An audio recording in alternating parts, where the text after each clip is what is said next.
Assalamualaikum warahmatullahi wabarakatuh. Alhamdulillahirabbil alamin. Wassalatu wassalamu ala asyrofil anbiya'i wal mursalin sayyidina Muhammad wa ala alihi wa sahbihi ajmain. Amma ba'du.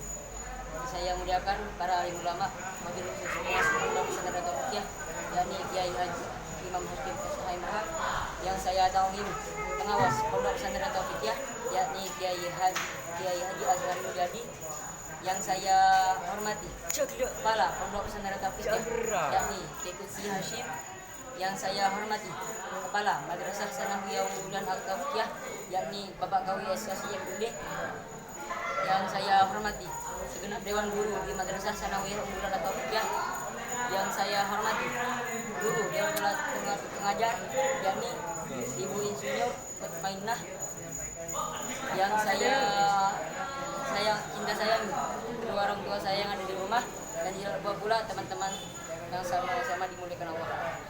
Perkenalkan, nama saya R. Bagus Mutaul Arifin dari kelas 9B MTS Unggulan Tauhidiyah, akan berpresentasi tentang mata pelajaran IPA yang bertema perkembangbiakan pada hewan. Terbagi menjadi 4 cabang. Yang pertama yakni ada aseksual pada hewan, yang kedua seksual pada hewan, yang ketiga siklus hidup hewan, yang keempat yakni ada teknologi reproduksi hewan. Yang pertama yakni aseksual pada hewan. Seksual pada hewan dibagi menjadi 5 cabang. Yang pertama akan ada jenis pertunasan, contohnya seperti pisang. Yang kedua ada partenogenesis, yakni perkembangan sel telur.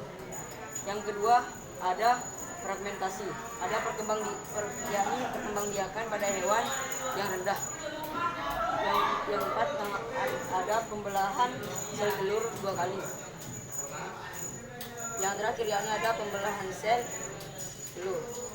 Yang kedua yang selanjutnya yakni ada seksual pada hewan, terbagi menjadi 2, yakni 3 cara perkembangan embrio dan perkembangan biakan generatif pada hewan. 3 cara perkembangan embrio dibagi menjadi 3 cabang.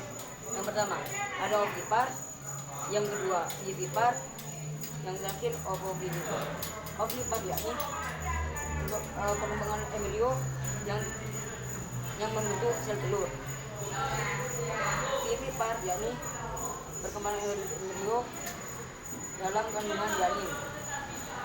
Yang ovovivipar yakni perkembangan sel telur pada janin.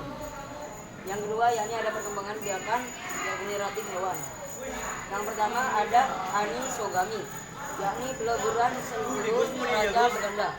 Yang kedua yakni konjungsi regeneratif generatif. Yang keempat ada hermafrodit, akan terjadi penyerangan generatif.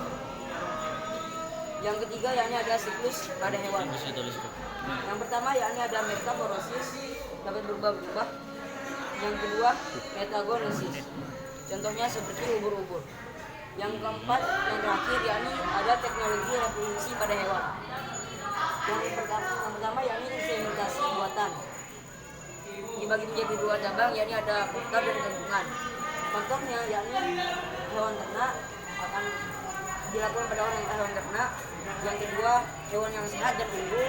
Yang ketiga dilakukan pada masa kawin. Dan keuntungan pada inseminasi buatan teknologi reproduksi hewan yakni ada 3 cabang. Sperma jantan akan digugurkan. Yang kedua kawin tanpa dipertemukan. Dan yang ketiga sperma jantan yang unggul. Yang terakhir yakni ada cell cloning, yakni penggunaan sel. Sepertinya hanya itu saja yang dapat saya sampaikan, kurang lebihnya mohon maaf. Wassalamualaikum warahmatullahi wabarakatuh.